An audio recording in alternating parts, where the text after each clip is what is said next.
네, 오늘 식목일입니다. 나무를 심는 것도 중요하지만 산불로부터 지키는 것 사실 더 중요합니다.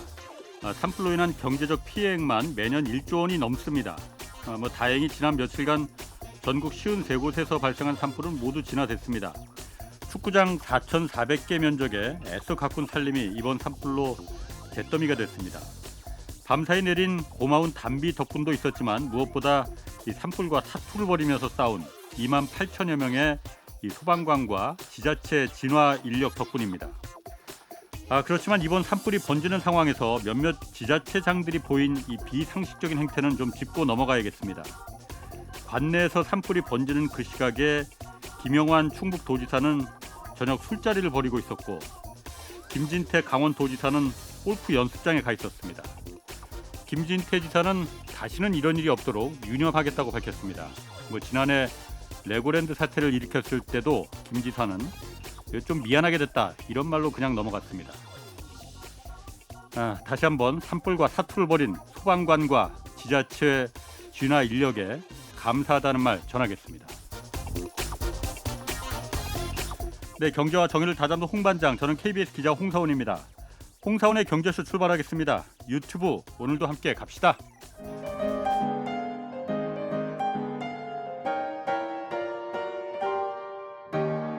대한민국 최고의 경제 전문가와 함께합니다. 믿을 만한 정보만 쉽고 정확하게 전해드립니다. 홍사훈의 경제쇼.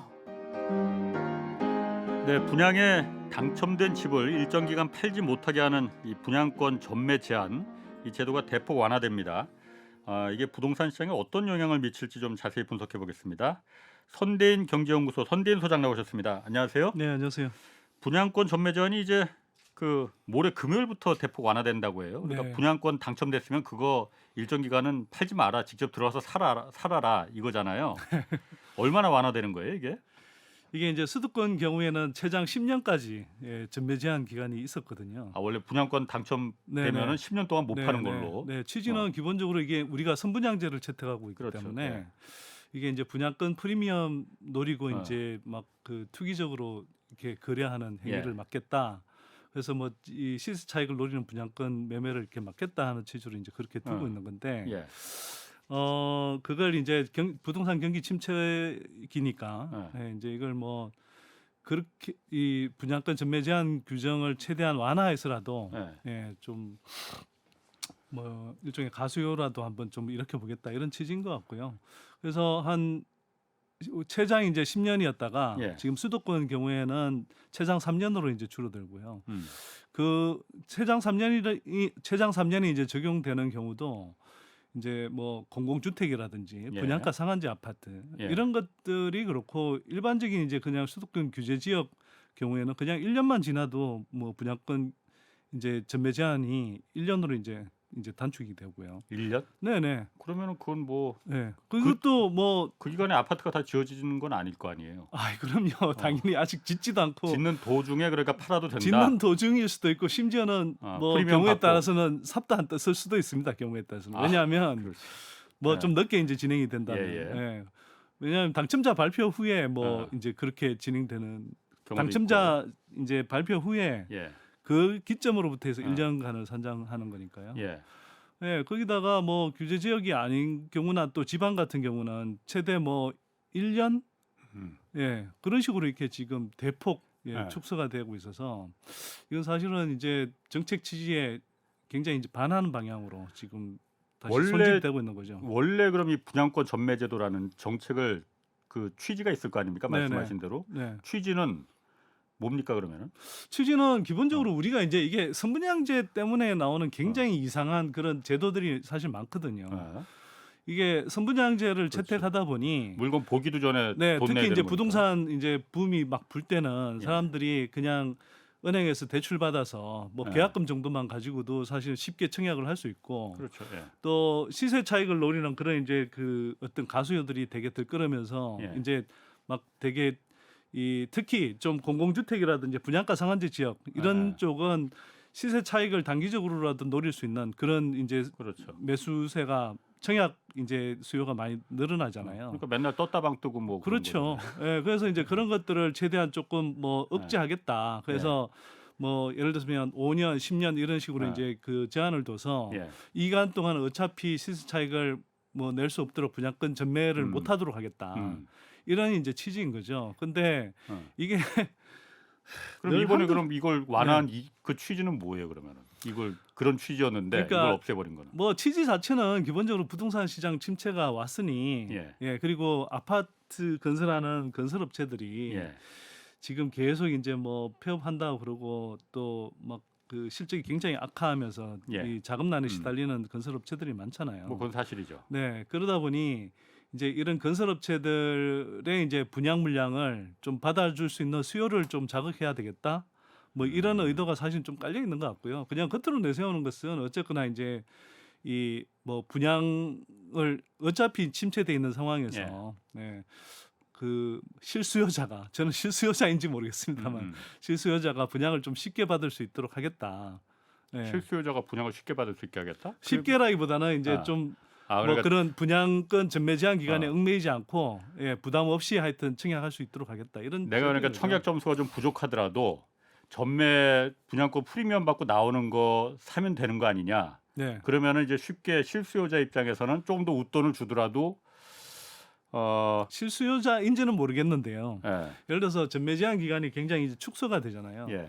그러면 이걸 이용해서 예를 들어서 지금 어차피 뭐 사람마다 판단은 다르겠습니다만 어쨌거나 이제 뭐 한 1년여 이상 동안 집값이 좀 가파르게 떨어졌잖아요. 예. 그러면 지금 이제 분양하는 가격을 괜찮다고 생각하는 사람도 있을 거고 예. 또 정부 부양책이 이제 계속 나오고 있기 때문에 뭐 이거 사서 이제 6개월, 1년 정도 지나면 내가 그래도 조금 더 오른 가격에서 팔 수 있지 않겠냐 이런 사람들이 있을 수 있잖아요. 있을 수 있죠. 예, 그런 사람들의 이제 청약 수요 이런 것들을 많이 자극하는 건데 사실은 제가 보기에는 정부가 뭐 부동산 경기 살리겠다고 굉장히 좀 무리수를 둔다 이런 생각이 좀 들고요.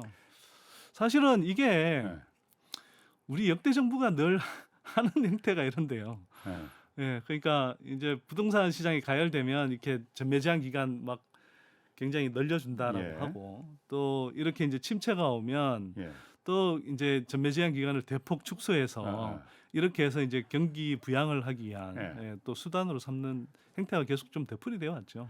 그러니까 부동산이 워낙 그 미치는 영향이 좀 크니 그리고 또 이제 이거 총선도 있고 그러니 역대 정권들이 항상 이걸 이용해 왔잖아요. 그런데 이번에 제가 궁금한 거는 그 이게 엿가락처럼 그러니까 빈대떡 뒤집듯이 항상 그 부동산 경기에 따라서 뒤집어졌다 하는데 이게 그럼 이번에도 분양권 전매가 이게 법이 아니에요? 이게 이렇게 바꿀 수 그냥 있는 거예요? 아니 정부령으로 다 할 수 있게 돼 있죠. 시행령으로? 네네네. 이걸 왜 법으로 안 해놨죠 그러면? 이게 못 바꾸게 그냥? 뭐 그렇게 뭐 할 필요도 있지 않을까 이렇게 생각하는데 사실은 이제 뭐 시행령으로 두는 것은 그만큼 우리가 이제 역대 정부가 부동산 경기를 늘 이렇게 이제 이런저런 정책 그 정부의 이제 정책 규제를 통해서 이렇게 조였다 풀었다 뭐 이런 식으로 이제 경기 조절을 해온 측면이 강하거든요.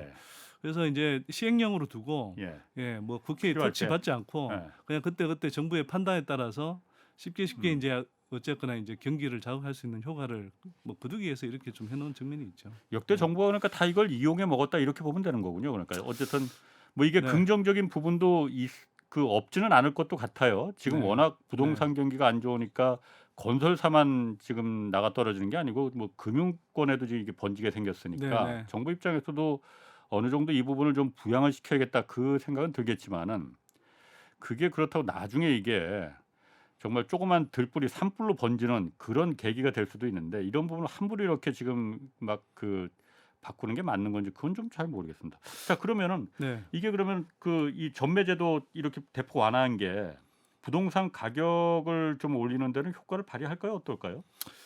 뭐 일정하게는 뭐 그런 영향을 발휘할 수도 있다고 생각합니다. 그러니까 이제 뭐 일정하게라고 제가 말씀드리는 건 뭐냐면 좀 뭐 일정한 단기간에 그리고 또 일정한 뭐 지역별로 뭐 그런 효과가 나타날 수 있는데 그 효과가 강력하지는 않을 것이고 이제 뭐 이게 집값 하락세를 좀 멈추는다든지 예. 뭐 소폭의 반등을 좀 가능하게 하는 정도까지는 일시적으로 가능하다. 예. 근데 그게 뭐 과거의 사례를 보더라도 예를 들어서 지난번 이제 수도권 주택 하락기에도 예. 주택 가격 하락기에도 이 살펴보면 이런 식으로 이제 전매 제한을 했어도 잠깐 효과를 발휘하는 것 같다가 좀 몇 개월 지나면 또 약발이 없어져서 또 이제 하락세를 이어가고 이런 흐름들이 계속됐거든요. 예. 그래서 제가 지난번에 여기 나왔을 때도 이렇게 네. 말씀을 좀 드렸습니다만 전반적인 여건이 주택 시장 여건이 과거 부동산 사이클에 비해서 워낙 가격도 많이 올라 있고 예. 또 가계 부채도 워낙 많이 쌓여 있는 상태에서 예. 뭐 지난번 예를 들어서 수도권 하락기 같은 경우는 예. 금융위기 직후여서 지금보다 훨씬 저금리였거든요. 그렇죠. 예, 그런데도 이런 조치들을 취했어도 결국은 시간이 지나면서 약발이 떨어져서 이렇게 미끄러져 내렸기 때문에 예. 이번 경우에도 저는 굉장히 좀 그 효과가 일시적으로 나타난 것처럼 보일지라도 되게 단명할 거다 이렇게 좀 보고 있습니다. 그러니까 대세를 그 거스를 만한 건 네, 아니다. 대세를 바꾸진 못합니다 전혀. 아. 네. 그럼 이게 모레 금요일부터 지금 이게 그 전매제도 기한이 대폭 이제 줄어든다는 거잖아요. 그러면은 이미 그러니까 지금 둔촌주공도 그렇고 지금 이미 짓고 있는 아파트 아직 입주는 안 한 아파트들 네네. 이런 데들은 이런 데는 적용 못 받는 거겠네요. 아니요, 그러면? 둔촌주공도 지금 적용을 받고요. 뭐 소급 적용을 한다고 하니까요. 아 소급해서 아 급했구나. 뭐 아, 네, 이런 건 참 소급도 잘 하네요 보니까. 예. 네, 그러니까 그 소급 적용해서 이제 예. 되기 때문에 둔촌주공 그 같은 경우도 올림픽 파크 프로레몬으로 이제 이름이 바뀐다고 예, 하죠. 예. 네, 그래서 거기 같은 경우도 이미 이제 소급 적용해서 올해 예. 연말 정도면은 거기도 이제 대상이 될 것 같아요. 왜냐하면 이 전매 제한 기간 1년의 영향을 받는데 예. 예, 뭐 이 청약 당첨자 발표한 시점부터 하니까 지난해 12월쯤 했었거든요. 예. 그러면 이제 1년 지나는 시점이 되는 네. 올 연말이면 네. 뭐 전매 제한이 풀리는 겁니다. 그럼 네. 둔촌주공 같은 경우에는 그 전매 제한이 얼마나 아예 그냥 그 하나도 없어지는 겁니까? 얼마 기간 그래도 있긴 있을 거 아니에요? 아니 그러니까 그게 이제 1년으로 잡아서 지금 연말 되면 원래는 몇 년이었는데. 원래는 거기가 제가 기억하기로는 한 5년은 됐을 것 같은데요. 아. 네, 이건 조금 확인을 해봐야 되겠습니다. 네. 지금 확인해 보니까 8년이었다고 아, 그러는데 8년이요? 네네. 8년이었다고 그러는데 네. 지금 그럼 1년으로 그게 줄어든다. 네. 그럼 1년 안에 둔촌주공이 완공이 1년 안에 안 될 것 같은데 안 될 뿐만 아니라 이제 그래서 그 분양권 팔 수 있다 이거죠. 네, 그러니까. 분양권을 이제 흔히 피를 받는다고 그러잖아요. 예. 프리미엄 받고 팔 수도 있는 상황이 생기는 거죠. 근데 그 분양가 상한제 적용받는 그 수도권 아파트 같은 경우에 네. 전매 제한이 풀린다 하더라도 그 실거주 의무 기간이 있잖아요. 그러니까 네. 그럼 실거주 의무 기간도 다 풀려 버리는 거예요? 이번에 그것까지도 이제 굉장히 이제 요건을 완화하고요. 그다음에 그것뿐만 아니라 아예 이 청약을 하는 데 있어서 지금 그 무주택자들 예. 뿐만 아니라 이제 무순위 예. 죄송합니다. 말이 좀 헛나왔네요. 예. 무순위 청약 요건 같은 것들이 완전히 다 풀려 버렸잖아요. 예. 그래서 지금 이번에 보면 이제 이런 겁니다. 정부가 이제 그 부동산 침체가 왔을 때 예. 그 보통 내놓는 카드가 이제 이렇게 아파트 분양권 전매 제한도 완화하고 예. 또 한편으로는 청약 자격도 굉장히 완화를 해요. 그래서 이제 아파트 분양 시장을 일종의 이제 부동산 시장을 살리기 위한 불쏘시개로 예. 이렇게 삼아서 그러면서 이제 그 좀 재정난을 겪고 있는 건설사들을 도와주고 예. 한편으로는 이제 이 분양가가 이렇게 새 아파트가 올라간다, 집값이 올라간다라고 하면 예. 그 분양가가 올라가면서 이제 또 주변 집값을 또 예. 이제 자극하는 역할을 하잖아요. 원래는. 예. 그래서 이제 그런 효과를 노리고 이제 지금 진행을 하고 있는 거죠. 아니 그러니까 아까 제가 네. 물어봤던 게 분양가 상한제 적용 주택 같은 경우는 둔촌주공도 거기에 해당이 되는데 네. 실거주 의무 기간이 아직 그 있잖아요. 이거는 그리고 시행령이 아니고 입법 사항이라는데 국회를 통과해야 네, 된다고 네. 그러는데 이거 없애려면은 네. 실거주 의무 기간이 있으면은 분양권을 팔 수가 없는 거 아니에요? 분양권을 어. 팔고 소유권이 이전된 상태에서 이제 실거주 요건을 적용하는 거죠. 분양권을 네. 팔고 그러니까 판 사람한테 네. 실거주 네. 그 소유권이 이전되면 네, 네. 그 사람한테 이제 그 네. 실거주 의무 기간이 적용이 되는 네, 거군요. 그럼 그것도 이제 그러니까 그렇게 나갈 수가 분양권 있겠네요. 상태에서는 얼마든지 예. 그냥 그 예를 들면 이제 둔촌주공 같은 경우는 1년 기간이 지나면 예. 얼마든지 사고 팔 수 있도록 만들어주는 거죠. 그럼 어쨌든 이 부분이 네.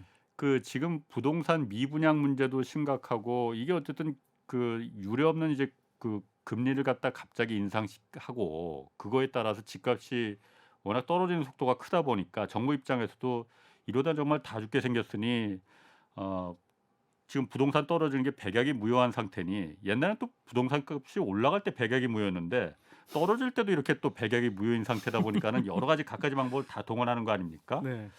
근데 사실 그 상황은 안 좋긴 안 좋은 것 같더라고요. 그 부동산 특히 그 아직은 부실이 막 본격적으로 막 드러나진 않았지만은 PF 문제 계속 얘기를 하고 있잖아요. 네네. 그래서 뭐 경제쇼에 나온 패널 그 부동산 전문가나 그 금융 전문가들도 6월 이후부터 만기가 이제 그때부터 여태까지는 돌려막기 하고 있었는데 6월부터 만기가 이제 돌아오니 그때부터 본격적인 문제가 나올 거다라고 얘기는 하거든요. 네. 뭐 어제 그 국회에서도 대정부 질문에서 추경호 기재부 장관이 지금 이 문제가 심각해서 그 문제가 있는 사업 그 부동산 사업장들은 지금 전수조사하고 있다라고 네. 밝히기도 했거든요. 네네.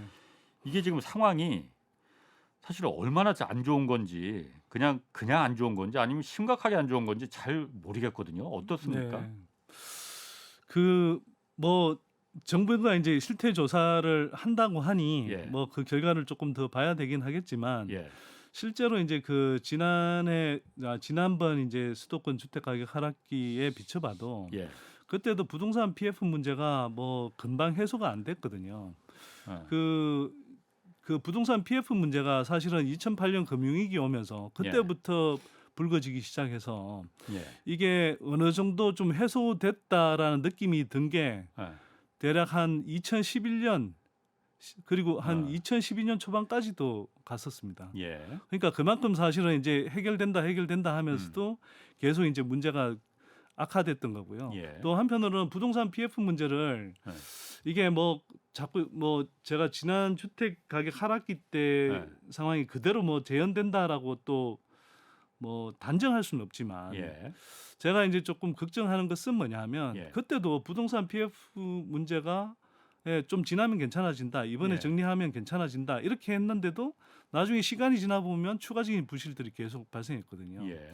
그리고 지금 현재도 저는 마찬가지 상황이 좀 진행이 된다고 생각하는데 그건 한편으로는 뭐 당장은 이제 부동산 PF 같은 것들이 예를 들어서 뭐 건설업체들이 택지를 마련해 놓고 거기에서 이제 그 일단 그걸 뭐 지금 분양을 제대로 못해서 이제 수익이 안 생기니까 그걸 뭐 이제 이 채무를 상환하지 못하는 이런 일들이 이제 계속 생기지만 이게 이제 단기적으로는 어느 정도 버티다가 그 부동산 경기가 좋아지면 이제 다시 분양 나서서 이걸 해소하면 되지. 그렇지. 이렇게 이제 생각을 하는데 근데 실제로는 이제 부동산 경기가 조금 좋아지는 것 같다 싶다가도 또는 정부가 부양책을 내놓으면 조금 숨통이 트인다 싶다가도 또 이제 계속 떨어지고 또 부동산 경기 침체가 이제 장기화되면서 건설업체들이 이제 그러면 분양에 계속 이제 실패하는 경우들이 발생하고 그러면 그게 이제 다시 계속 부실로 쌓이고 이런 흐름들이 계속 좀 반복이 됐거든요. 저는 근데 이번에도 좀 그럴 가능성이 높지 않을까. 그래서 뭐 당장 우리가 이제 이야기하는 측면에서 보자면 당장 6월부터 상당히 만기가 돌아오기 때문에 문제가 될 수 있다. 이렇게 이야기하지만 그걸로 끝나지 않을 거다. 그리고 정부가 또 당장은 이제 계속 뭐 이런 식으로 저런 식으로 막는다라고 하고 하겠지만 그 문제가 제가 볼 때는 한 몇 년 갈 거다 이렇게 생각됩니다. 사실. 아니 이게 그 2008년도 그 미국발 이제 서브프라임 모기지 오고 그 이제 이후에 한국에서 이제 부동산 PF 문제가 부실이 많이 터져서 그때 건설사들 엄청 많이 망했잖아요. 10개 중에 뭐 8개를 망했다는 얘기도 있고 10개 중에 8개예요? 아니요, 그렇지는 않은데. 그렇게까지는 아닌가? 하여튼 많이 망했다고 합니다. 건설사들이. 네네. 그때 그래서 그때하고 지금하고는 상황이 좀 다른 게 제가 보니까 그때는 건설사들이 그때 부동산 이제 그 사업을 벌이면 다 돈 버는 거였으니까 건설사들이 PF의 지급 보증을 다 건설사들이 했잖아요. 저거 우리가 보증 쓸 테니까 건설사들이 보증을 쓸 테니까 저 돈 꿔달라 은행들이 금융기관들이 그래서 꿔줬는데 그게 영원히 그냥 부동산이 잘 되면은 문제가 없었는데 부동산이 경기가 꺾어지다 보니까는 지급 보증을 쓴 건설사들이 다 직격탄을 맞고 다 쓰러져 버린 거잖아요. 네. 그다음부터 건설사들이 지급 보증 안 쓰거든요. PF에. 우리 경험이 있으니까. 그 지급 보증을 지금 누가 썼냐면은 은행들, 저축은행, 캐피탈, 보험사, 증권사들이 그렇죠. 다 쓴 거잖아요. 네네네. 여기가 지금 문제가 생긴 거거든요.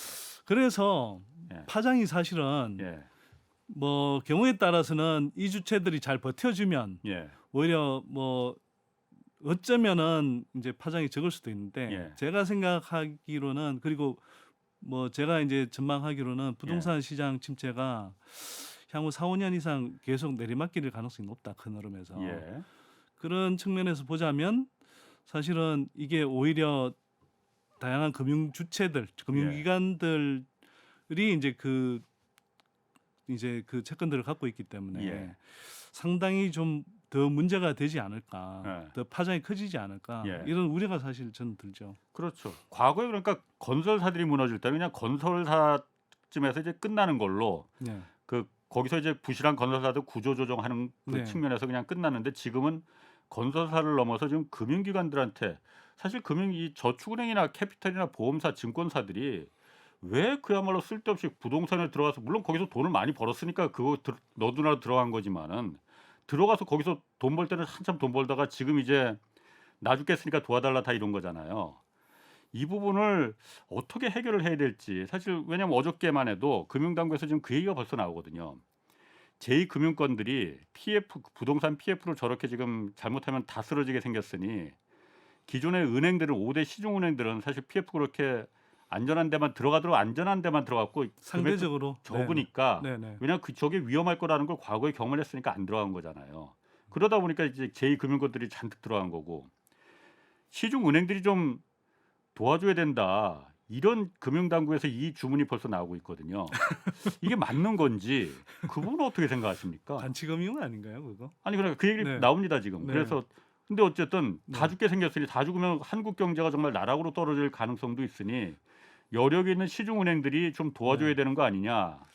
그거는 제가 볼 때 그 진짜 그냥 도와주고 싶어서 지원해야 된다라는 그 일념하에 그렇게 이야기를 하는 것 같고요. 예, 우리 사실 한국 경제가 뭐 전반적으로 규모가 많이 커져 있고 예, 또 한편으로는 이 정도 충격은 사실은 뭐 예를 들어서 증권사라든지 또 저축은행, 뭐 캐피탈 보험사 정도가 몇 예. 군데 이렇게 뭐 이것 때문에 파산한다든지 어려움을 겪는다고 해서 한국 예. 경제가 전체적으로 흔들릴 정도까지 가지는 않거든요. 예, 사실은 우리가 이제 그 시중은행이라고 하는 제1금융권만 사실은 거기 큰 문제가 생기지 않으면 예, 우리가 뭐 우리하는 금융 시스템 위기라든지 이런 것까지는 치닫지 않습니다. 제가 볼 때.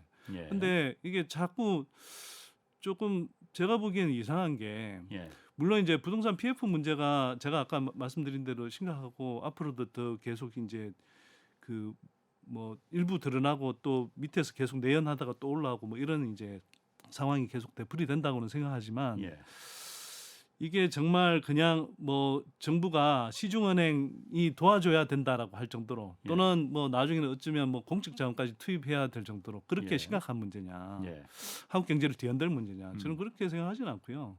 다만 재빨리 하여튼 저 PF 문제도 수면 위로 드러나게 해서 예. 최대한 정리할 걸 빨리 정리하도록 하는 게 그러니까. 오히려 시장 불안감을 없애는 거다. 예. 예. 그래서 계속 이게 자꾸 이제 지연되도록 하면 당장은 좀 뭐 이렇게 덮고 갈지 모르겠지만 그게 계속 이제 시장 불안을 더 야기하고 부동산 경기 침체도 더 지속하게 만들 가능성이 높거든요. 예. 근데 자꾸 이걸 뭐 이게 사실 증권사나 뭐 캐피탈사 그래봐야 사실 우리 금융권에서도 차지하는 비중이라는 게 막 아주 그렇게 높지는 않습니다, 사실. 예. 그리고 증권사들은 어쨌거나 뭐 또 코로나 시기에 그 유동성이 이제 넘쳐날 때 또 예. 돈을 많이 벌어놓기도 했거든요. 예. 그래서 아주 뭐 못 버틸 정도라고 저는 생각하지 않습니다, 사실은. 뭐 일부 저축은행 캐피탈 뭐 보험사 중에는 일부 예. 약간 뭐 문제가 생길 수가 있는데 예. 그래도 증권사 정도는 저는 버틸 여력이 있는 데가 많다고 생각하거든요. 예. 그렇기 때문에 이걸 마치 뭐 지금 벌써 뭐 시중은행이 나서서 뭘 지원해줘야 된다는 식의 이야기는 그 상황 판단 자체가 제가 볼 때는 굉장히 이상하고 예. 도저히 좀 납득하기가 힘들고 예. 그다음에 두 번째는 그런 식으로 정책을 구사하는 게 맞나? 예. 그렇죠. 아니 어쨌거나 다 그 돈 벌려다 그런 건데. 예, 공공금융 기관도 아니고 시중은행은 어쨌거나 민간 은행이잖아요. 예. 민간 은행이 그러면 정부가 도와주라 그래서 그렇게 지원을 해줘야 되나? 그 시스템이 우리가 채택하고 있는 어떤 뭐 특히 말끝마다 뭐 시장 원리 많이들 이야기하는데 왜 이럴 때는 시장 원리를 그렇게 과격하게 무시하는지 모르겠습니다. 사실 뭐 은행이라는 게 그 공적인 역할도 분명히 뭐 공공재는 아니지만 공적인 그 역할을 분명히 하는 기관이기 때문에. 그럼요. 굉장히 중요한 사실은 뭐 사실상 이제 어떤 공적 기능을 하는 거죠. 예. 예. 경제 전체에 어쨌든 자금 배분을 하는 기능을 하는 거 아닙니까? 근데 거기를 사실 어찌 보면 시중은행을 최대한 건전하게 계속 유지해야지. 이걸 뭐 예를 들어서 어찌 보면 전체 금융 시스템으로 보자면 그냥 어쨌거나 주변부인 쪽을 돕기 위해서 사실은 이게 계속 부동산 하락세가 지속되고 뭐 이제 이 빚을 많이 졌던 사람들이 이제 연체율이 늘어나고 이러면은 금융권에도 상당한 그러니까 시중 금융권에도 상당한 부담이 이제 나중에 생기게 될 가능성이 높은데 지금 당장 괜찮다고 해서 이게 시중은행 불어 이쪽을 도와주라고 하면 그 나중에 시중은행이 진짜 자기네들이 힘들어질 때는 어떡할 거냐는 거죠. 혹시라도 사실 거기를 오히려 공적 자금으로 들어가야죠. 늘 그랬듯이. 그러지 계속 그렇게 좀 되풀이하는 게 너무 지겹잖아요, 사실은. 이게 사실 그러면은 부동산 PF 문제가 지금 그 제2금융권의 문제도 있지만은 건설사 문제 그리고 또 그 지금 부동산에 여러 가지 이해가 관계가 걸려 있는 집값이 떨어지면은 매우 곤란한 그 여러 가지 이해관계가 있잖아요. 그거를 지금 막기 위해서 그런 것 같은데 이게 지금 그럼 해결책이라고 한다면은 지금 정부에서도 계속 이제 그 금융당국에서도 그 PF 돌아오는 걸 만기를 지금 연기하라고 하고 실제로 연기시키고 그런 거는 뭔가 연기하는 동안 드라마틱하게 집값이 그냥 크게 막 갑자기 부동산이 다시 붐이 돼서 여러 가지 규제 다 풀고 그러니까 부동산이 갑자기 그냥 그 집값이 크게 오르거나 아니면 드라마틱하게 금리가 미국에서도 뭐 금리 인하한다는 얘기 있고 그러니까는 금리가 갑자기 확 떨어진다거나 그 두 가지 방법이 생기는 거 외에는 방법이 없는 겁니까 그러면? 그러니까 이제 부동산 시장 흐름에 많이 좌우되겠죠. 사실은 이제 부동산 시장이 정말 막 급반등할 수 있다 그러면 뭐 굳이 이제 정부가 이렇게까지 안 나서도 이제 사실 뭐 모든 게 다 풀리겠죠.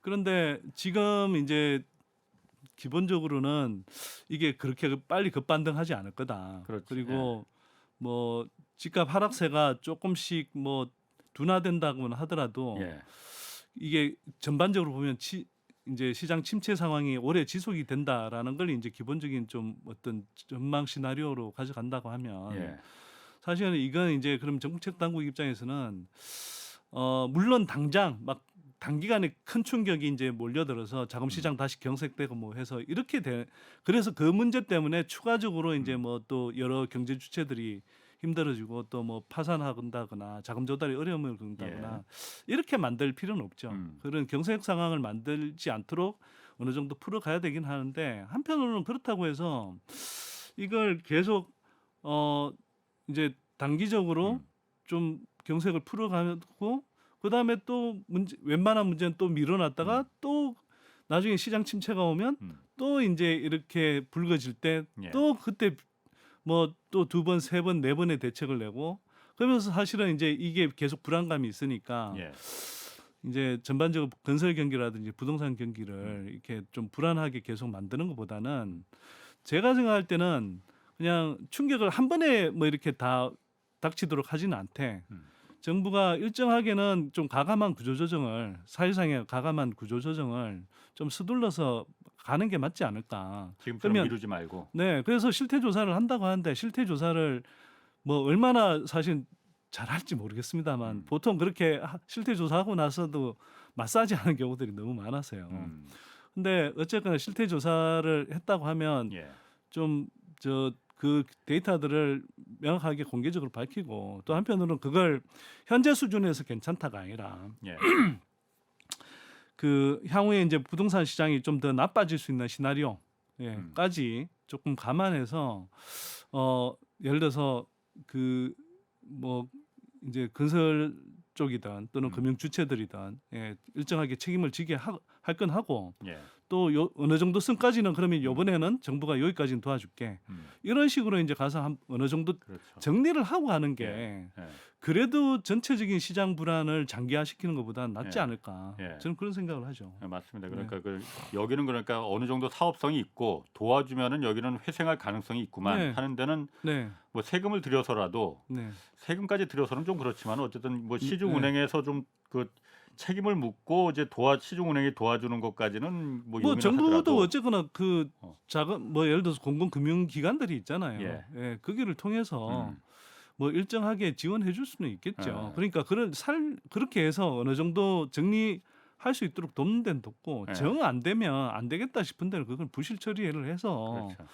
빨리 시장에 이렇게 노출되도록 하는 예. 것이 오히려 길게 보면은 시장 불안을 잠재우는 데 도움이 되지 않을까. 근데 그게 아까 선 소장님 말씀대로 지금 부동산 시장이 전반적으로 다 특히나 지방 같은 경우엔 뭐 더더군다나 말할 것도 너무 안 좋으니까 금융당국이나 정부 입장에서도 이게 너무 많으니까 엄두가 안 나니까 그걸 선별하는 그런 작업을 못 하는 거 아닙니까? 글쎄 그건 뭐 정부가 왜 그런지는 전 잘 모르겠는데요. 보통은 이게 정부 관료들의 어떤 관성을 보면 일단 자기 임기 안에 일단 뭐 큰 소리가 큰 탈이 안 나면 된다라는 예. 자세를 가진 분들이 많거든요, 사실. 이게 이제 어찌 보면 그 조직의 유인 체계가 그렇게 돼 있는데 사실 공공기관뿐만 아니라 뭐 금융업체든 지금 우리 그 기업들 수준에서도 내 임기 동안에만 뭔가 성과를 내면 되고 내 임기 동안에만 탈이 안 나면 된다. 이런 식의 자세로 접근하는 경우들이 되게 많거든요. 그래서 뭐 예를 들면 이런 것들은 정말 이제 국정의 최고 책임자가 대통령이나 국무총리 이런 수준에서 야 이건 이렇게 가야 돼라고 되게 과감하게 어떤 그다음에 거기에서 생겨나는 일종의 뭐 정치적 부담이라든지 이런 것들은 내가 짓게 하고 하면 그걸 그나마 이렇게 좀 갈지 모르겠는데 그냥 관료들 보고 뭐 적절하게 해봐 이렇게 이야기를 하면 그냥 자기 임기 안에서 일단 그냥 대충 좀 뭐 큰 문제만 안 생기게 그렇게 처리하는 경우들이 많아서요. 근데 제가 생각하기로는 이게 꼭 뭐 지금 여당이어서가 아니라 아마 이제 총선을 앞두고는 뭐 불과 이제 한 1년 정도밖에 안 남지 않았습니까? 그 사이에 뭐 과감하게 이렇게 좀 뭐 PF 부실을 정리하기보다는 그냥 일단은 그때까지 큰 탈 없이 보이도록 이제 덮고 가는 식으로 가는 걸 선택할 가능성이 높지 않을까. 좀 그런 생각이 사실 들긴 하네요. 자, 또 한 가지 제가 좀 그 요즘 보면은 좀 그 상식적으로 이해가 좀 안 가는 게 제가 과문해서 그런지도 모르겠습니다. 그 사실 우리가 지금 아직 금리 물가가 완전히 잡혔다고 말하기도 애매하고 금리를 지금 계속 그 지난번에 동결을 했지만 기준금리를 동결했지만은 다음에 어떻게 될지도 모르겠고 미국도 지금 왔다 갔다 해요. 기준금리가 어떻게 될지. 근데 지금 시중은행들의 5개 시중은행들의 그 5대 시중은행들 주택담보대출 이 금리는 지금 내려가고 있잖아요. 3%대까지 내려갔어요. 하단이 그렇고요. 그러니까 하단이? 이게 보통 시중은행 그 이제 금리 구간이 보통 있는데 그 하단이 한 3.6% 정도. 그러니까 가장 많이 받을 때. 아니요. 그러니까 이게 이제 뭐 좀 제일 적게 받는 구간이 한 3.6% 정도고 그 여전히 제일 좀 상단은 한 6% 가깝습니다. 그래도 하단이 3%까지 떨어진 거는 떨어진 거잖아요. 3% 그렇죠. 대출 금리를 주택담보대출을 받을 수도 있다는 거 아니에요. 뭐 옛날에는 그런데 없었는데. 옛날이라기보다 이제 고점에 비해서는 한 0.7% 포인트 정도 떨어지긴 한 건데 여전히 이제 이 주택담보대출 평균 금리는 대략 한 5%대는 된다고 봐야 되거든요. 대략. 그러면 이게 우리가 이제 코로나 때 막 그 연끌해서 이제 집을 사고 할 때는 그때 뭐 특히 정책자금 금리 같은 경우는 1%대도 있었고요. 그래도 뭐 시중은행 같은 경우도 뭐 2%대 대출이 되게 많았거든요. 그러니까 그때를 이제 그때의 어떤 금리 부담을 생각하고 무리하게 빚을 끌어서 이제 집을 샀던 사람들 입장에서 예. 보면 여전히 상당히 높은 금리 부담이죠. 아니 그러니까 제가 궁금한 거는 네. 당연히 기준금리가 아직 내려가지가 않았으니까 당연히 네. 시중금리는 높은 게 당연하죠. 네, 그런데 기준금리가 내려가지 않았는데 시중금리들은 상단이고 하단이고 어쨌든 전체적으로 조금씩 내려가고 있지 않았느냐. 네.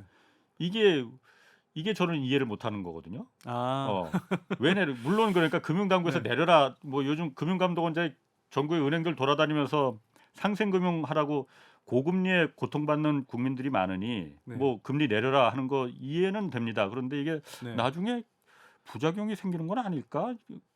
라는 그 궁금증도 들고 당장 지금 물론 주택담보로다가 대출을 받아서 이자 때문에 그 고통이 큰 분들도 계실 테고 자영업자들 정말 생계형 자금 대출 받아서 고금리 때문에 고통받는 분들도 많으니까는 은행들이 좀 여력 있으면은 내리는 건 좋은데 이게 나중에 부작용은 없을까 뭐 그런 생각이 좀 들거든요. 당연히 부작용이 있죠. 그런데 이제 일단은 우리가 이제 그 시장 금리하고 이제 정책 금리는 사실 조금 다르게 움직이기도 하잖아요. 예. 그러니까 뭐 방향은 일정한 시차를 두고 뭐 같은 방향으로 그렇지. 움직이긴 예. 하지만 예를 들어서 이제 그 기준금리가 이제 인상이 되고 또 특히 이제 미국의 연방기금 금리가 계속 이제 인상 기조를 보이고 또 그렇게 갈 거라고 전망이 될 때 예. 시장 금리는 사실은 이제 좀 그걸 선반영해서 미리 예. 그렇죠. 이제 올라왔었잖아요. 예, 그런데 예. 이제 지금 미국에서부터 어느 정도 인플레가 조금씩 잡히고 있고 예. 그러니까 어쩌면 뭐 상반기 중에 금리 인상을 멈추고 하반기부터는 조금씩 뭐 금리를 이제 뭐 최소 올리진 않고 뭐 또 경우에 따라서 뭐 내릴 가능성도 있지 않을까 이런 전망도 조금씩 나오잖아요. 뭐 그건 그런데 수시로 바뀌더라고요. 그러니까 수시로 바뀌는데 예. 그게 이제 뭐 계속 이제 들어오는 지표들이 예, 예. 뭐 그때 달라지니까 그리고 이제 또 어쨌거나 시장에서는 가능하면 자꾸 긍정적인 희망적인 방향으로 방향으로 자꾸 해석을 하려고 예, 예. 하는 거죠. 근데 그러다 보니 이제 최근에는 이제 뭐 한국의 시중 금리도 사실 이제 좀 떨어진 거고요. 예. 근데 이게 훨씬 더 가파르게 떨어질 거냐? 예. 이건 저는 그 부분에 관해서는 조금 더 의문이고요. 예. 그다음에 또 하나 이제 고려해야 될 것은 죄송합니다. 질문이 뭐였죠?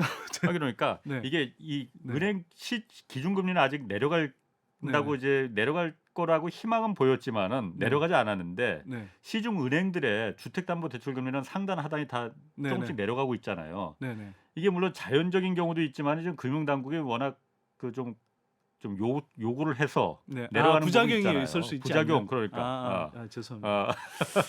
물 한 잔 드시고 아니 제가 예. 말을 하다 보니까 예. 좀 이성님 오늘 좀 헐레벌떡 왔더니 예. 자 여튼 그 부작용이 없느냐? 네 그래서 괜찮겠느냐? 뭐 어쨌거나 이렇게 가파르게 추가로 더 하락할 거냐 거기에 관해서는 좀 의문이고요 사실. 예. 그 다음에 이렇게 만약에 이제 하락한다고 하고 예. 또 이걸 자꾸 정책 당국이 음. 뭐 이 고금리 부담 주면 안 된다는 식으로 이렇게 하면 예. 당장은 예를 들어서 뭐 어쨌거나 빚을 많이 내서 어. 뭐 집을 샀던 또는 뭐 어쨌거나 뭐 또 코로나 때 자영업자들 같은 경우는 뭐 장사가 안 돼서 예. 뭐 생계형으로 진짜 빚을 내신 분들도 많잖아요. 예. 그런 분들을 부담을 들어주는 측면이 있긴 하죠. 예. 그런데 지금 이게 금리가 높은 수준으로 올라온 것은 예. 전반적으로 높은 수준으로 올라온 것은 사실 우리가 2008년 금융위기 이후로 너무 오래 지속된 과잉 유동성 또 예. 저금리 기조 예. 이런 것들 때문에 계속 이제 이런저런 자산 거품이 엄청나게 부풀어 오르고 예. 그렇게 해서 이제 그 과정에서 또 우리 가계 부채를 잔뜩 쌓았잖아요. 음.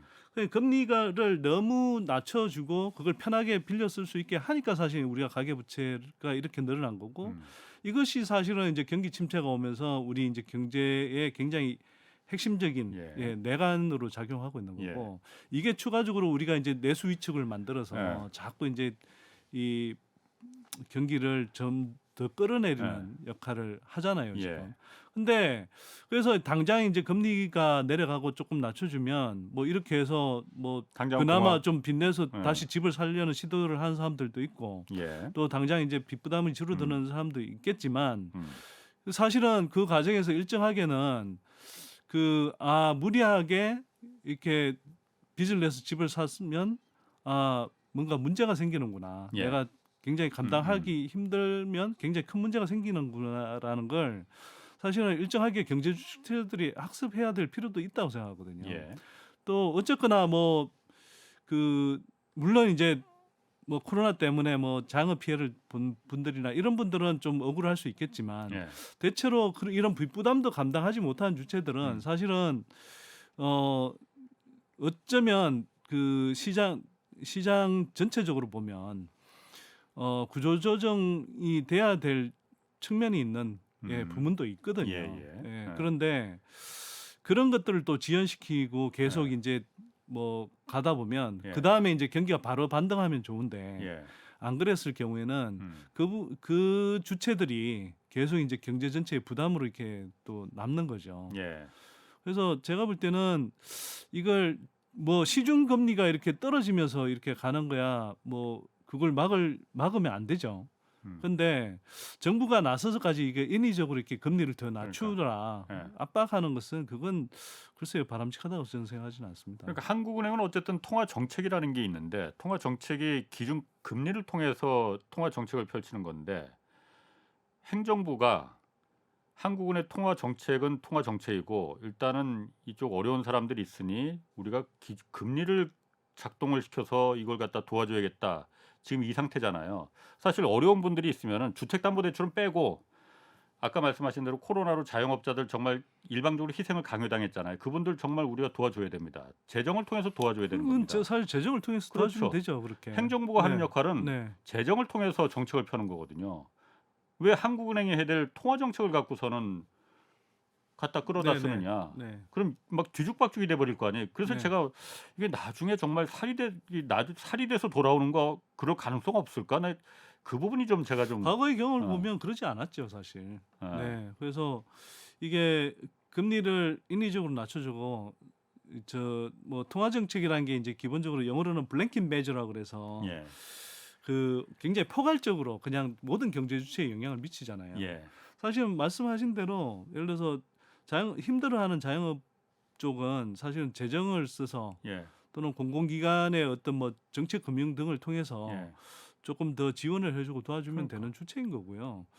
그런데 뭐 예를 들어서 뭐 연끌해서 집을 샀다, 또는 뭐 기업들 중에서도 저금리라고 해서 막 무리한 투자를 했다, 자기네들 자금 사정도 생각 안 하고 그런 주체들은 사실은 잘못된 어떤 가게 판단이든 또는 기업의 잘못된 경영 판단이든 거기에 대해서는 뭐 오판한 결과에 대해서 일정하게 책임을 지도록 그냥 하는 게 맞고요. 그걸 그냥 수수방관하라는 게 아니라 이건 그냥 금리 수준에 따라서 그게 자연스럽게 어찌 보면 뭐 조금 표현이 냉정하게 들릴 수 있는데 시장 청소가 되는 과정을 거쳐야 되는 거거든요. 그렇게 했을 때 오히려 경기가 좀 더 전반적으로는 빨리 살아날 수도 있는 건데 이걸 이제 우리가 계속 지연시켜 오는 정책들을 계속 펼쳐왔잖아요.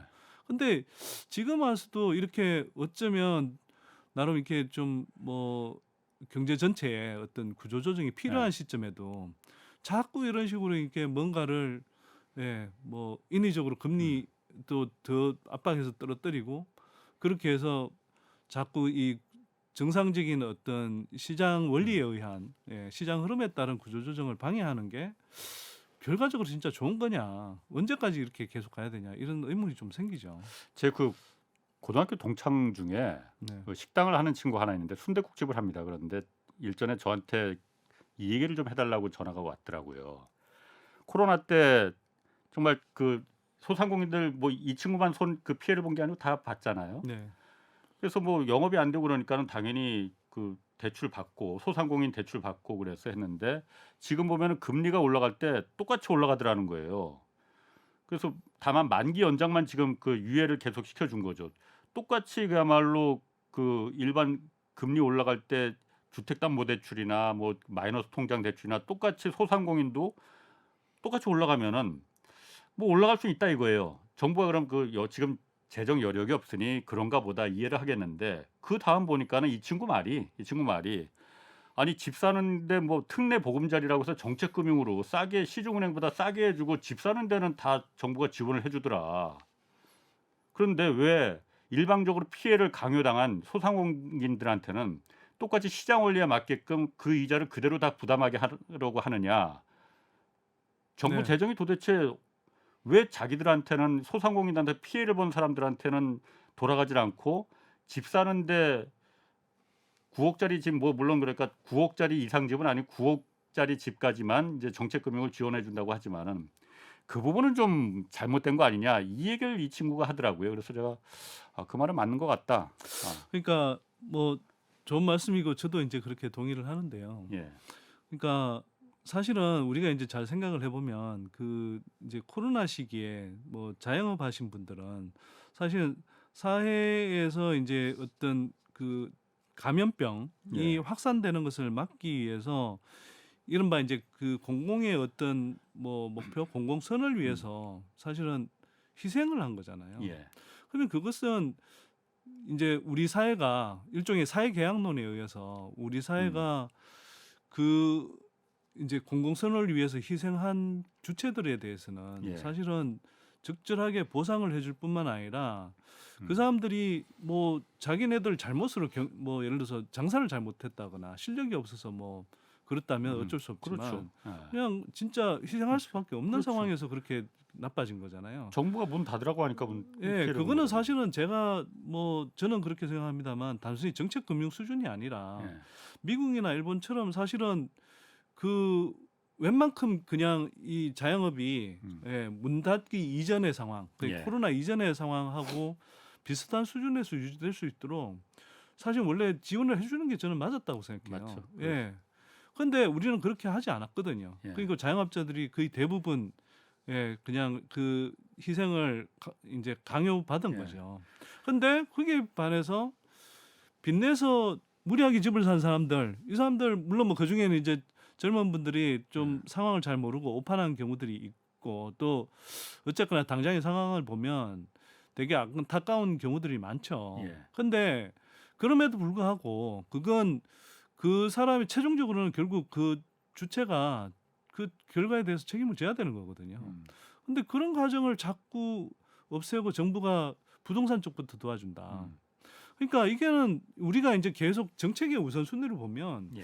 왜 이렇게 역대 정부들이 다 부동산에 관해서만 이렇게 올인을 할까? 그리고 부동산은 늘 이렇게 집값이 떨어질 때 가장 우선적으로 이렇게 다 자원을 배분해 가면서 집값을 받쳐주는 식으로 하는 것을 너무나 당연스럽게 생각할까? 예. 이건 우리 사회가 전체적으로 근본적으로 다시 한번 생각해봐야 됩니다. 왜 맞습니다. 우리 정책의 우선순위는 늘 이렇게 부동산 부양 네. 일변도인가?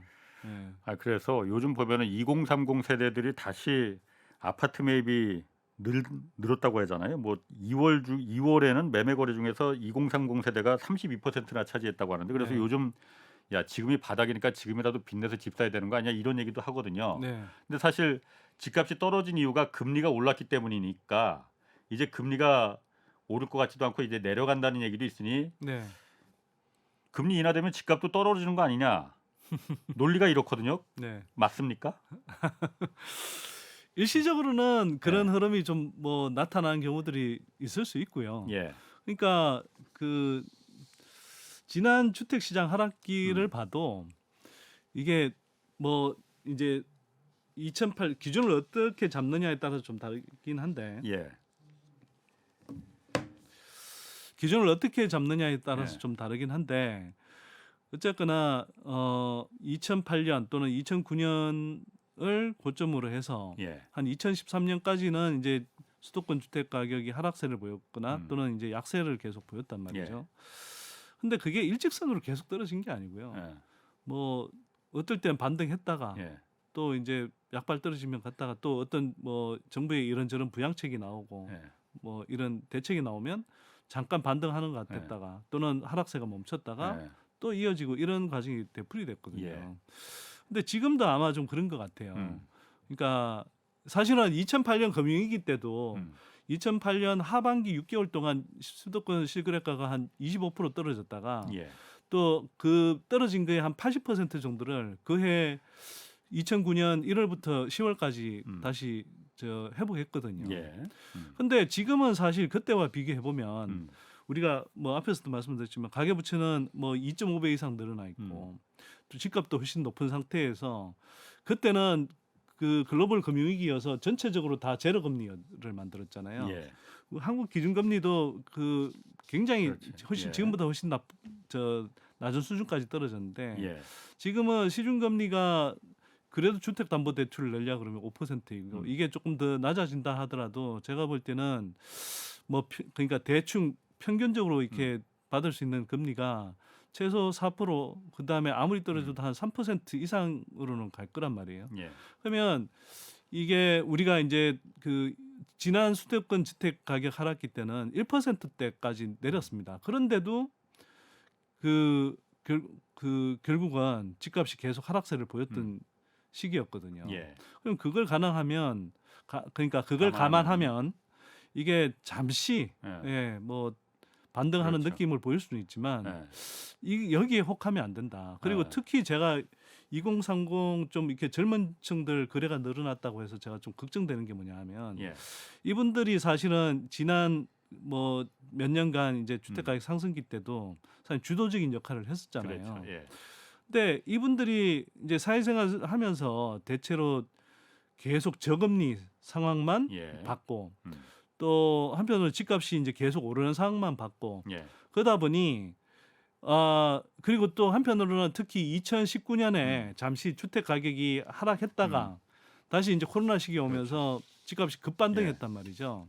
그러니까 그 경험들이 아직 되게 내리에 강하게 있는 것 같고 특히 부동산 유튜버들이 지금이 그렇지. 때다 이런 식으로 이제 이야기를 하는 것 같아요. 거기에 혹하면 안 된다. 그게 혹하면 안 되고 과거에 좀 더 부동산 시장을 오래 본 사람들의 경험을 조금 들어보신 게 좋다. 네. 이 말씀을 드리고 싶습니다. 알겠습니다. 지금까지 선대인 소장 함께했습니다. 고맙습니다. 네, 고맙습니다. 내일은 오건영 팀장과 미국 연준의 금리 정책 방향 자세히 알아보겠습니다. 지금까지 홍사원의 경제쇼였습니다.